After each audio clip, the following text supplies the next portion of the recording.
Good morning and happy Wednesday. It's good to see everybody out there. How are you doing today? Thank you very much. Thank you, I appreciate that. It's good to see everybody out there. Hi, Zoe.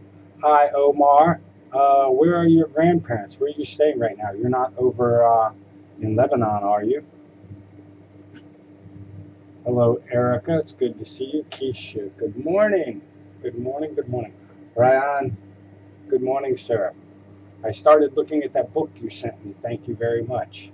I'll let you know when I finish it. Good morning, Alan. It's good to see you.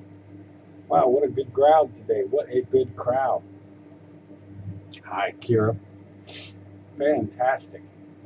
So welcome to the second lecture on chapter 14. Oh, they're in Wake Forest.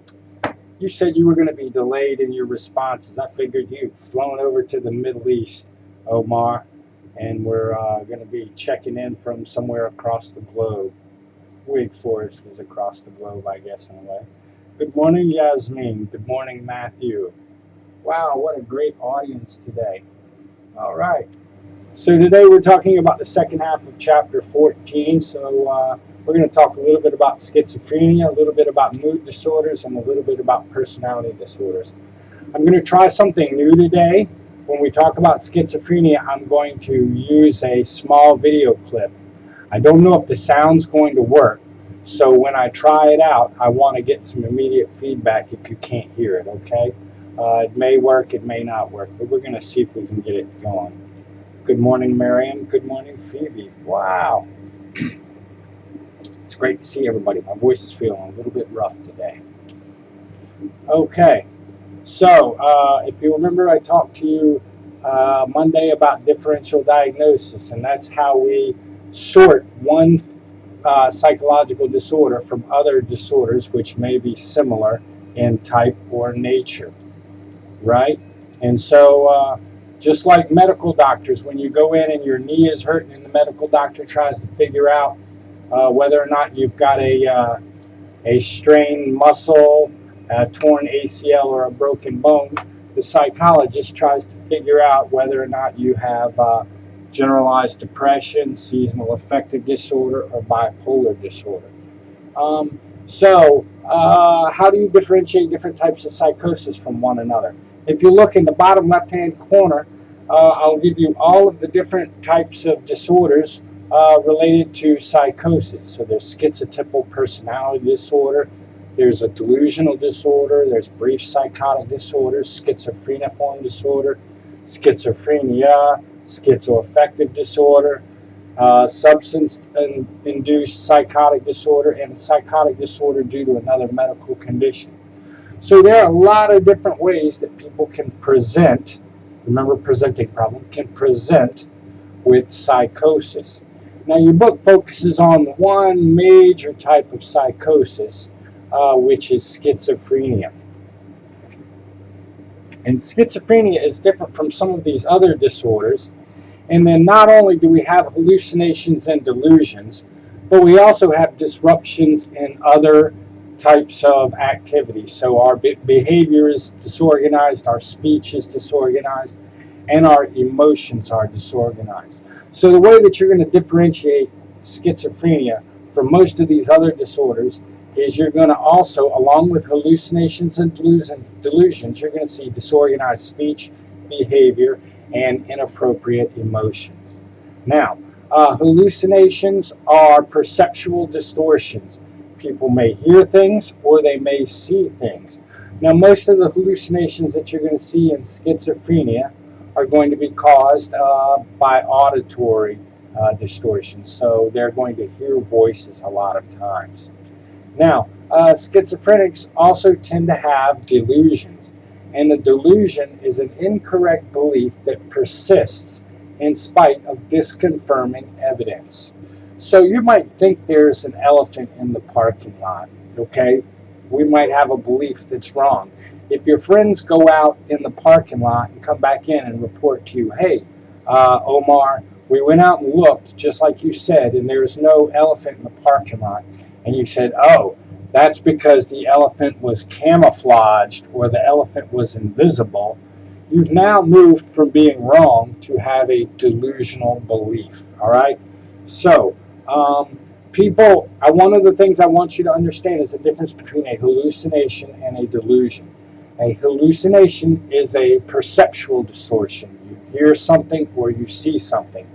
A delusion is a belief that you have that doesn't jive with reality, that you can't lose when people give you disconfirming evidence. Now, you're going to see lots of different types of delusions with schizophrenics. And let me stop for a moment and say good morning to Fawn, good morning to Bola, and good morning to Whitaker. Thanks for showing up today. Now, schizophrenics may have lots of different types of delusions, and I've got 6 of them listed here below that your book talks about. Some people believe that others are persecuting, spying, or trying to harm them. They have what's known as a delusion of being persecuted. So, some people have what's called referential delusions, and they believe that objects or events have some sort of meaning for them. Some people may believe that, so I might believe that Tom Cruise giving interviews is secretly trying to signal me whom he thinks is a very important person. And so I've got what you might call a delusion of reference. Some people have grandiose delusions. They may believe that they're a king, a politician, a famous movie star, a famous musician, and they can't seem to get it through their head that they're not one of these types of people. Some people have identity delusions. They may believe that somebody else is the Jesus Christ or the President of the United States. Sometimes people have guilty delusions. They may think that they've done something wrong and feel absolutely terrible about it. Good morning, Rachel. It's good to see you. We have lurkers checking in. Hi. It's good to see you. Thanks for stopping in.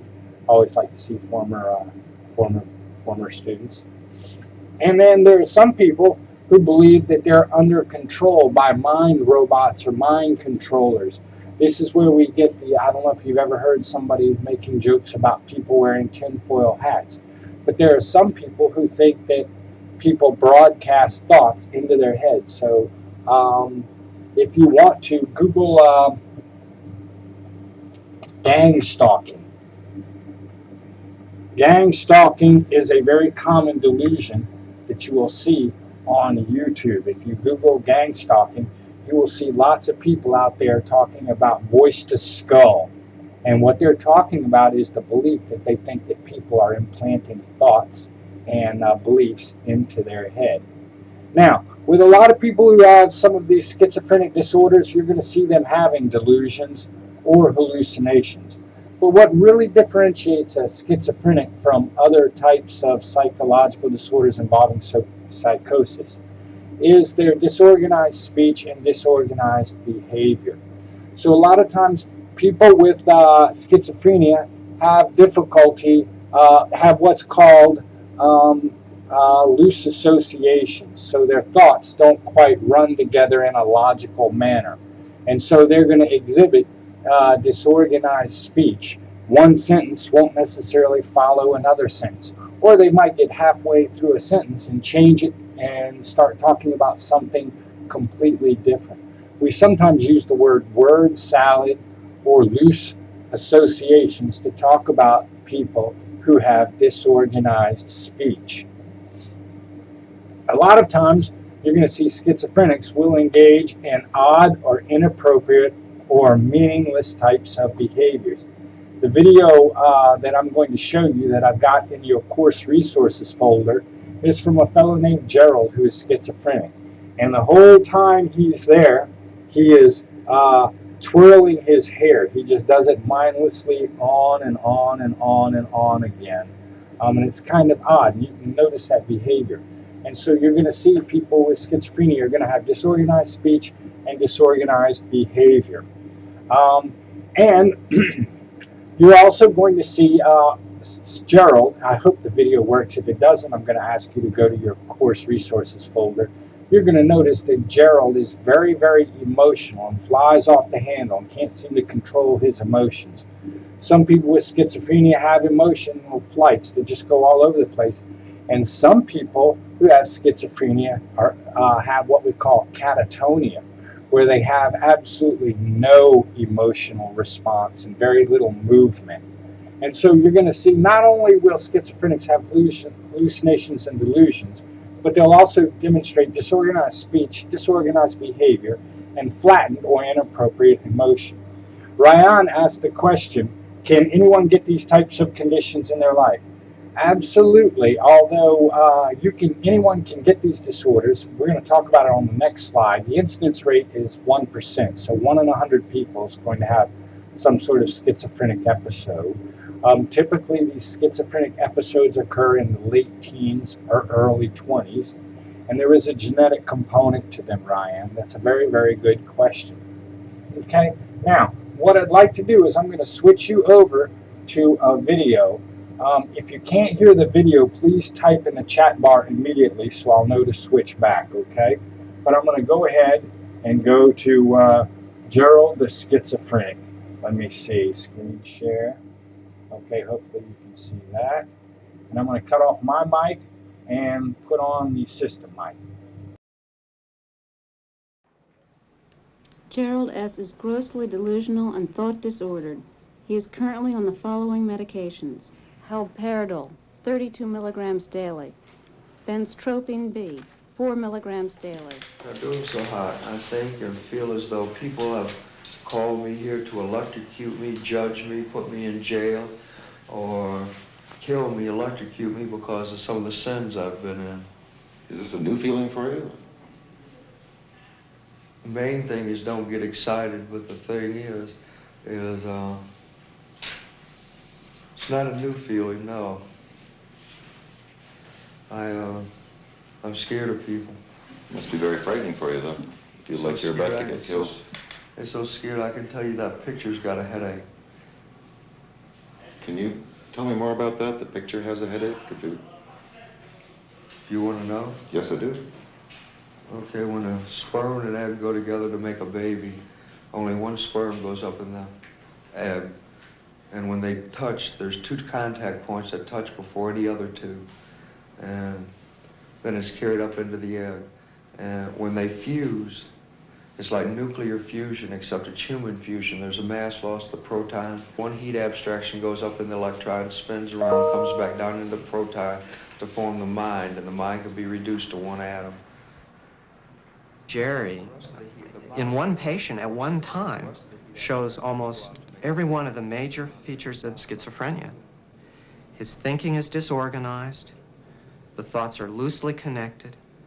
He has formed delusional ideas. Some of those delusions are grandiose. Some of them are paranoid. He has disturbances in his mood. His mood is, in some cases, almost absent, and in other cases is totally inappropriate. And his behavior is disordered. It's unusual. He has mannerisms that are inexplicable. He has purposeless, aimless behavior around the ward. He's a textbook case. He combines all those things in one person. At this point, what would you like us to do for you?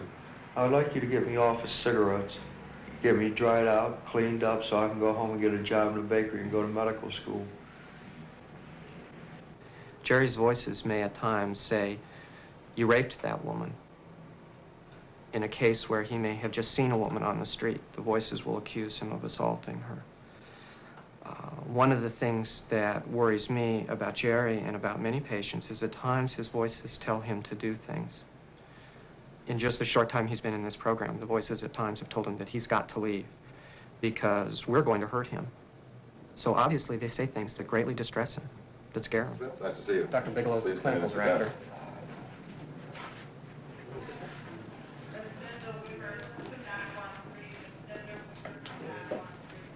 Well, thank you for coming down. Dr. Bigelow? Good morning. How are you? about to get my teeth knocked out, I feel like. Because I'm nagging people. I'm playing a game with my psychological pain, but it exists. I know it does, Jerry. That's why you're here, isn't it? To see if we can help you with it. Jerry, I think the big question today is if you stay. And when you and I met with Dr. Bigelow on Friday, that wasn't very certain, and that's the whole reason that your mother flew out here. I will stay if my mom stays. Well, I told you before that I can't stay continuously. Well, how does that work? We can come down maybe once every 6 weeks and stay a week, but I can't. See what I'm doing right now? I understand what I'm doing. I've got you one down and I'm not going to let you up. And that's a game. That just gets you mad.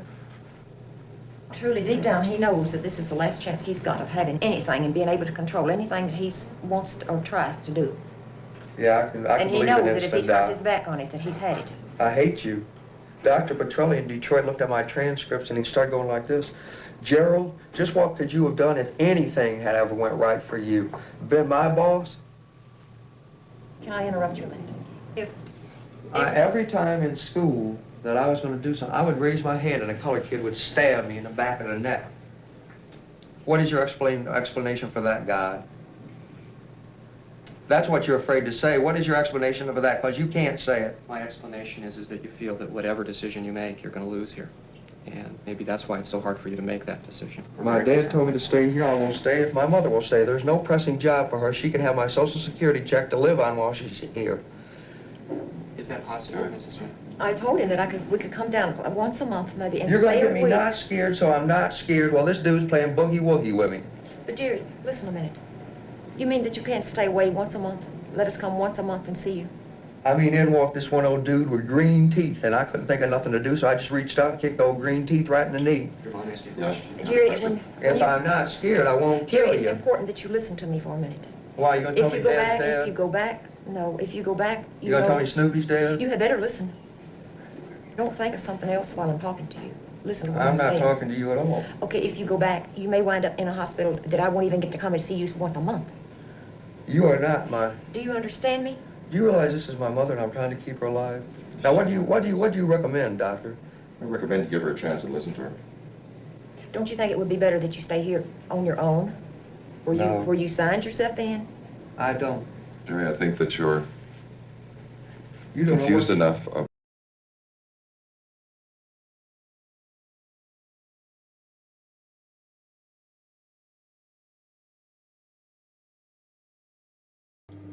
Okay, so what did you think about Jerry? Did you notice how he thought people were out to get him? He said that he was stabbed in the neck multiple times when he was a kid. That's deluded. I mean, how many times could you really be stabbed in the back of the neck by kids in school before you died? So he's clearly deluded. He clearly thinks people are out to get him, right? So he's got delusions.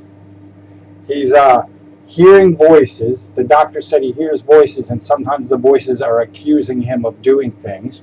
So he's got hallucinations. That it is kind of a little bit scary. Now, it turns out that people who have schizophrenia are no more likely to be violent than people without schizophrenia, so it's not like he's necessarily dangerous to anyone other than himself. But did you notice his disorganized speech? Did you notice how when he talked, he didn't make a whole bunch of sense?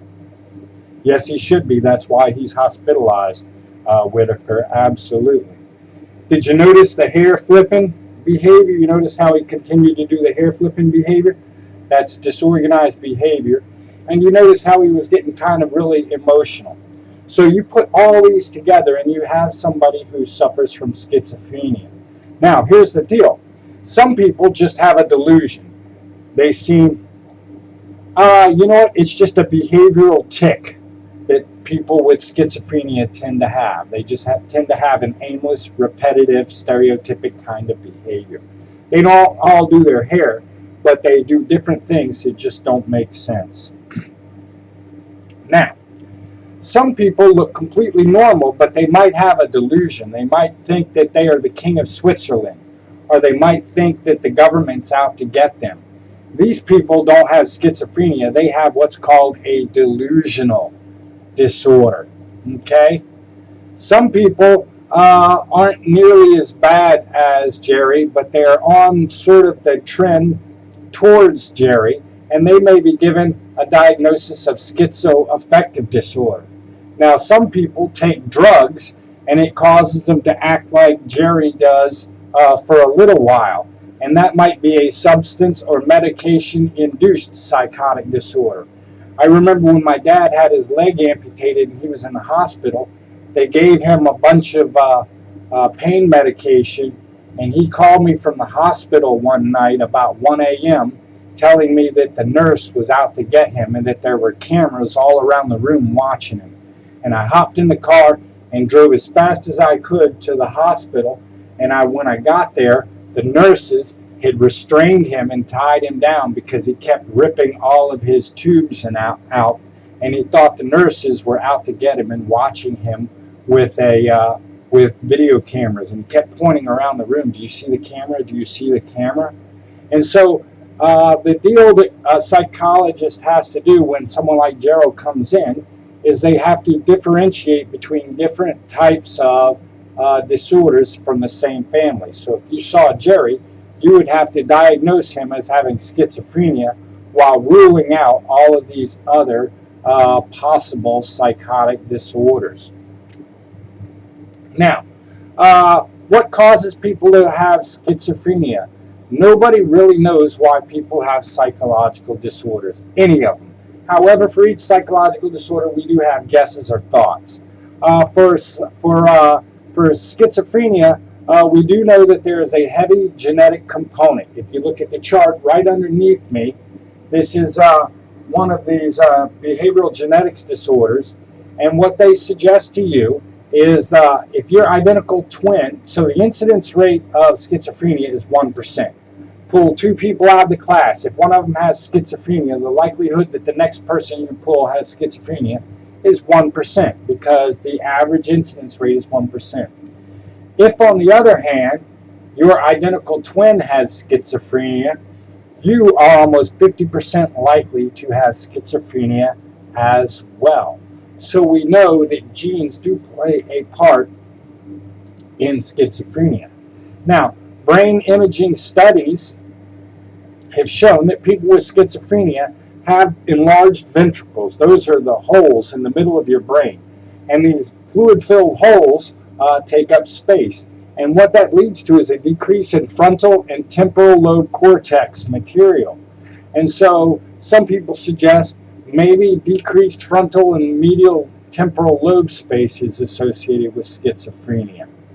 And as I mentioned on Monday, we asked the question, if people are born with schizophrenia and it's genetic, how come they don't show schizophrenia until later in life? And if it's associated with frontal and medial temporal lobe damage, why aren't people, if people are born this way, why don't they immediately manifest schizophrenia? And the diathesis stress model says somebody may have a genetic component, or they may have a problem with their frontal and temporal lobes, and it takes some sort of stressful event, like the stress of puberty and growing up, to kick off this psychological disorder. Now, other clues that we have, we know that it's 1% of the population. We know that schizophrenia is more common in men than in women. As I mentioned on Monday, externalizing disorders, that is, acting out disorders, are more common in men than in women. And so you're going to see schizophrenia, an externalizing disorder, more commonly in men than in women. And it's also going to come out in men earlier than it does in women. So it's in the late teens for guys usually, as opposed to the mid-20s for females. Now here's the deal. Schizophrenia just doesn't come out of nowhere. So most of you folks are acting completely normal today. You're not going to wake up with schizophrenia tomorrow. Typically, people who develop schizophrenia go through what we call a prodromal period, which for maybe 6 months, a year, or 2 years, they're going to start acting odd. They're going to start withdrawing from people, and people are going to know something's wrong. So Gerald just didn't wake up having hallucinations and delusions and disordered thinking one day. Probably starting at the age of 12 or 13, he started acting a little bit odd. He started withdrawing away from people, and his parents knew something was wrong. Now, he didn't blow up into full-blown schizophrenia until probably 17 or 18, but I guarantee you his parents knew something was wrong as early as 13 or 14, which is what we would call this prodromal period. So, those of you folks that are walking around functioning perfectly today, there is no way you're going to wake up schizophrenic tomorrow. Typically, it's a slow progression that happens over several years. Any questions so far? Now, there are different patterns of schizophrenia. Some people will only have one schizophrenic episode. They'll have one brief schizophrenic episode. And in fact, that's why we would call brief psychotic disorder. A person may have one schizophrenic episode. Sometimes people, however, will go through multiple episodes of schizophrenia, but they'll have minimal impairment. They'll be normal in between those episodes.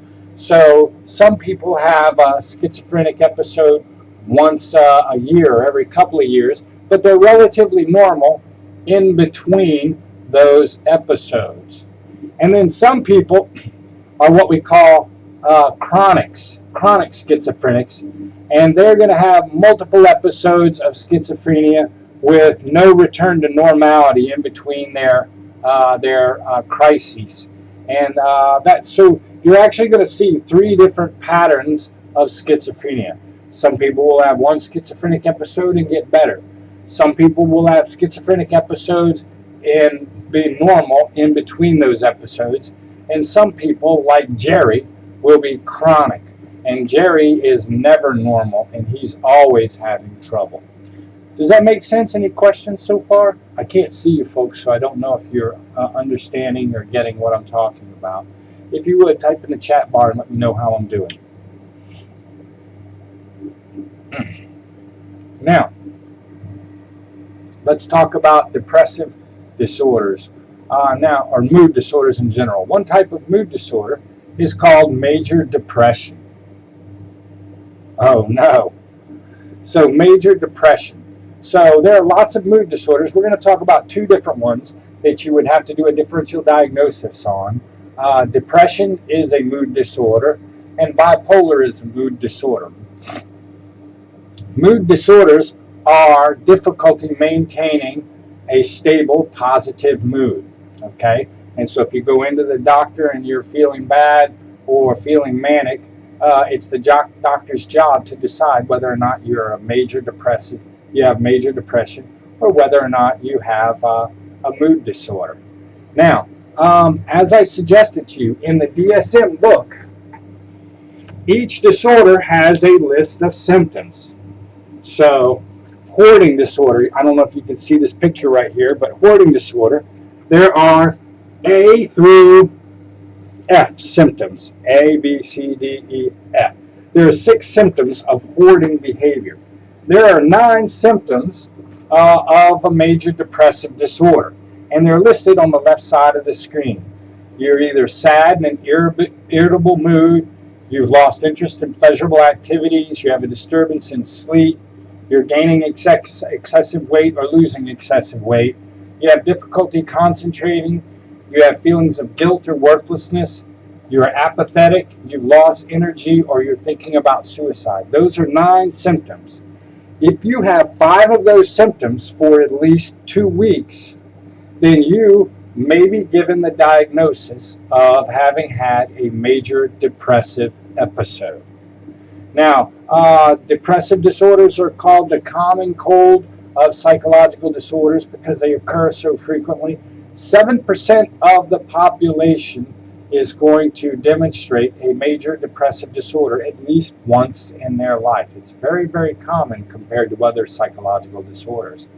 Now, depressive disorders are disorders that you experience on the inside. They're internalizing disorders. So they're going to be more common in women than in men.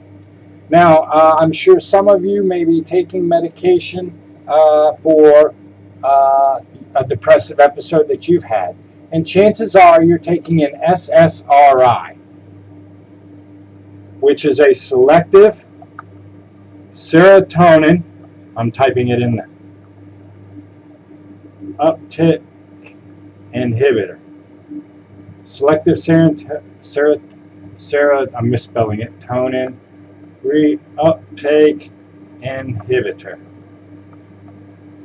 And what SSRIs is, they work on the belief that that depression is related to low levels of serotonin in the brain. So typically, the reason we think that people have mood disorders is because they have low levels of serotonin produced in their brain. So people who are suffering from depression are typically given MAOs, monoamine oxidase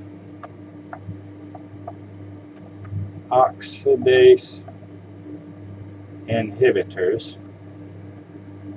Okay, monoamine oxidase is a chemical that eats up the serotonin in your brain. So you'll take either something that multiplies the serotonin in your brain, or something that keeps monoamine oxidase from eating up the serotonin in your brain. The bottom line is both of these drugs are driven to increase the level of serotonin in your brain. Now, if you look at the picture right underneath me, I have a graph showing a major depressive disorder and a persistent depressive disorder. And on the y-axis, you see the mood here. And what the mood does is that sort of shows you how deep and sad you get. And the blue line represents a major depressive disorder. Notice how it's extremely depressed, but it doesn't last as long. A major depressive episode is very severe, but it doesn't typically last as long. On the other hand, some people may have what's known as persistent depressive disorder. And so what they have is they may have 2 or 3 of the symptoms, not 5 of the symptoms, but they have these symptoms for at least 6 months. So if you have 5 out of 9 symptoms for at least 2 weeks, you've had a major depressive disorder.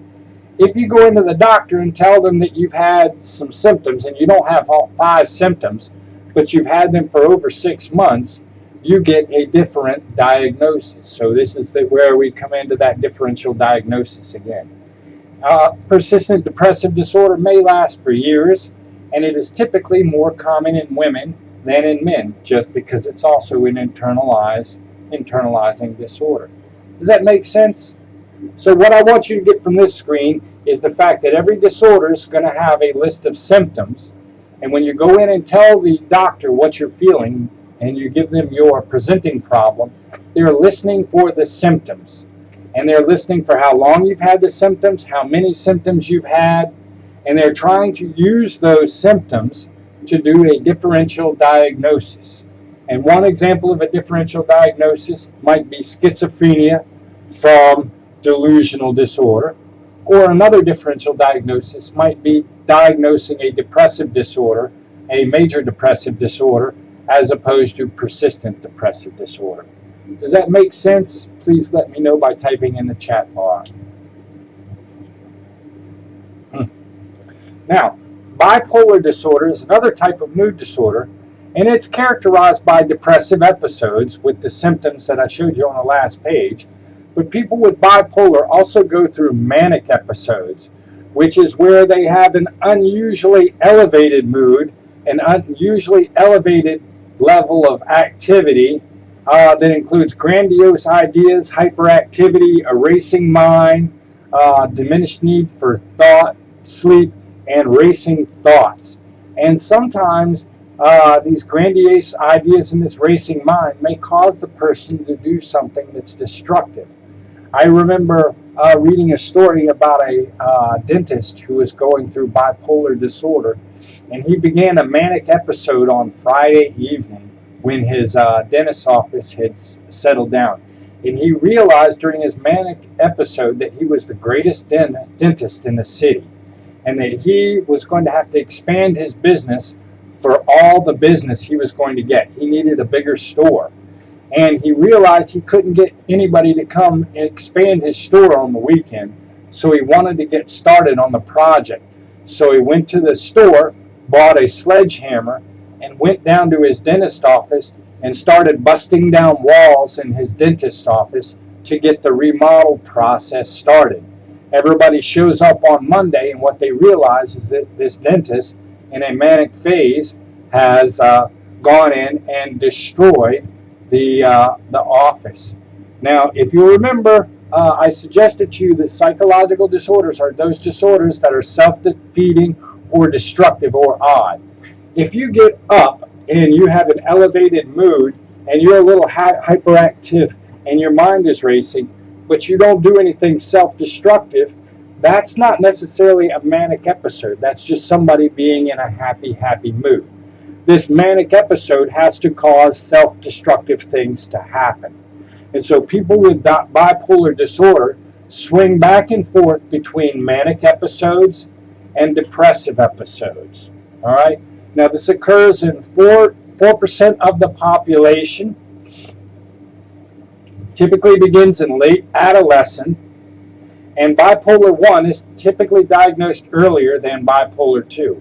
What is bipolar 1 versus bipolar 2? Well, bipolar 1 is characterized by mood swings, but you typically have more mania than you have depression. Okay? With bipolar 2, you have mood swings, but you have more depressive episodes than you have manic episodes. Now, why is this important? Well, typically people with bipolar 1, we give them a mood stabilizer like lithium, but we also give them antipsychotic medication to control the manic episodes. People with bipolar 2, they get the mood stabilizing drug of lithium as well, but instead of getting antipsychotics to control the mania, they get antidepressives to help elevate their mood. So the reason that we care about the difference between bipolar 1 and bipolar 2 is because you're going to get different medicine depending upon whether or not your mood swings are most commonly mania or most commonly depression. I hope that makes sense. And you know what? You're going to find bipolar tends to occur equally in males and females. Now, I'd like to finish up by talking a little bit about personality disorders. That's another cluster of psychological problems that people have. Now, the odd thing with personality disorders is they don't just sort of settle in upon you. Personality disorders are disorders that are developed over years from early childhood through adulthood. And a personality is a rigid, extreme personality style, and this is the important part, that disrupts normal functioning. So, if you're a happy person, or you're a little bit paranoid, or you're a little bit emotional, that's okay. But if your personality style is so rigid and extreme that it makes it hard for you to keep a job, makes it hard for you to have friends, makes it hard for you to interact with family members, or makes you dangerous to people, then you may be diagnosed with a personality disorder. Now, it turns out that personality doesn't stabilize until the late teens, so you can't even really be diagnosed with a personality disorder until the age of 18 years. Okay? So if you have a personality problem at 13 or 14, you're given conditional diagnoses. And what the doctor is saying is, I think you have a personality disorder, but this person is not 18 yet, so they can't officially be diagnosed with a personality disorder. Now, there's a lot of debate on exactly what types of personality disorders exist. And you'll notice that we have a chart over on the left side of the screen listing 10 different personality styles, but you'll notice it also lists 3 broad clusters of personality disorders. And this is because people have trouble diagnosing whether or not there are these 10 individual personality styles. In fact, a lot of times most people who have one personality style will also have another personality style that is problematic as well. So, one way to think about personality styles is in terms of 3 broad clusters. Some people's personalities are so odd that other people don't want to be around them. Some people's personalities are characterized by so much emotion that other people don't want to be around them. And some people's personalities are so anxious and afraid that it makes it difficult for them to be around other people. Now, the DSM is one diagnostic system. There's another international system that's used outside of the United States, which has a different list of personality disorders. But in the DSM, there are 10 different personality disorders. Under cluster A, odd or eccentric behavior, some people personality is characterized by so much fear that they think people are out to get them, that they can't interact with other people and they seem odd. Some people have real difficulties with emotions and social relationships, and they have trouble connecting with human beings. And we call these people schizoid personality styles. Now, some people resemble schizophrenics, but they're put together too much to be given the diagnosis of schizophrenia. But they still have peculiar thoughts, they still dress and act a little bit odd, and their behavior causes discomfort in other people, and people don't want to be around them. And so these people may be given the diagnosis schizotypal. So paranoid, schizoid, and schizotypal people have behavioral styles that are so odd and off-putting that other people have trouble interacting with them. And those people might be given a diagnosis of one of these three personality styles. Now, people with antisocial, let's talk about cluster B, people with dramatic, overly emotional, or erratic behavior. So you folks have probably heard of antisocial personality disorder, or people who are called psychopaths. And these are the people who don't have the ability for empathy and self-control. These people have trouble putting themselves in other people's places, and so they tend to violate the rules of society and do horrible things to other people because it helps them. Now, it turns out that you're going to find a lot of really, really successful people may have antisocial tendencies, because one of the pathways to success is learning how to compete and step on other people. And so there's research to suggest that some of the highest, most successful people, CFOs, CEOs, presidents, people who make it to the top of the competitive food chain may actually have antisocial personalities, because in some ways being immune to other people's feelings is a way to be successful. Now, I don't know if any of you have ever been around a person that throws fits all the time, who gets angry really, really easy, and if you say one thing, they go into a rage and hate you forever. I don't know if you've ever had a person that has blow-up ends to all of their relationships. They love people until they absolutely hate them. These people are what we would call borderline personality styles. They have really, really explosive relationships where they either love people or hate people. There is no in-between with these people. Now, histrionic people are those people who dress and act in such a way to garner attention. And they may throw emotional fits, and they do things to gain attention. Those people are called histrionic personalities. And then finally, the fourth personality style in cluster B are people who have narcissistic personalities.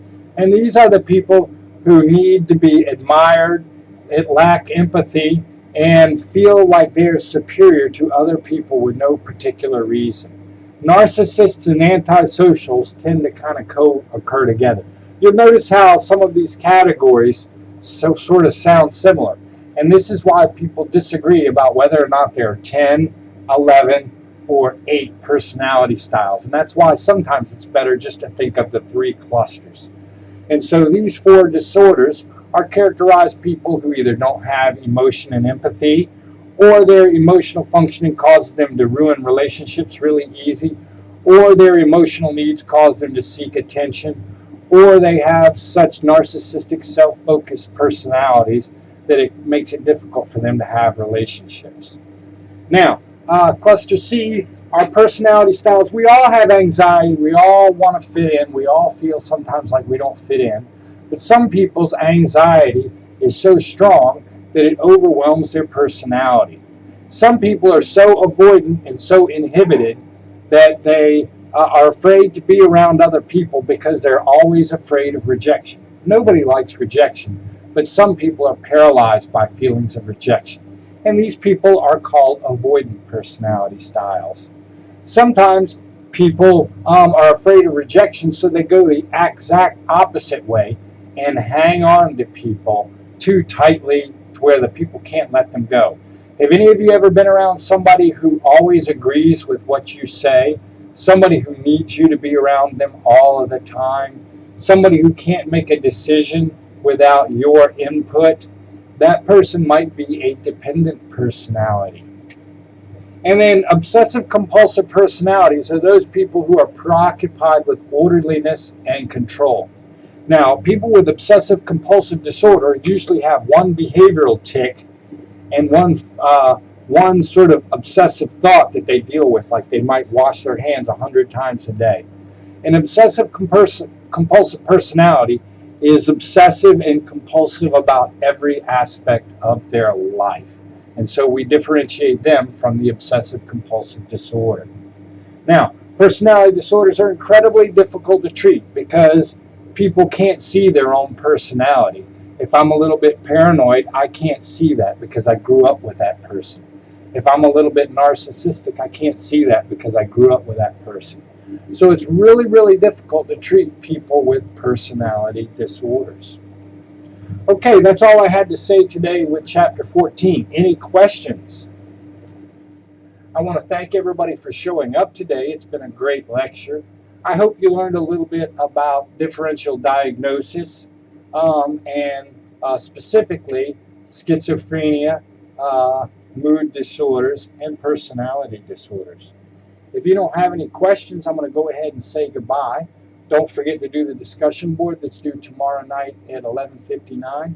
And don't forget to do homework number 14. And by the way, homework number 15 is available for anybody that wants to go ahead and get an early start on next week's work. It's great to see everybody. Take care, and I will see you next Monday morning at 11 o'clock. Bye.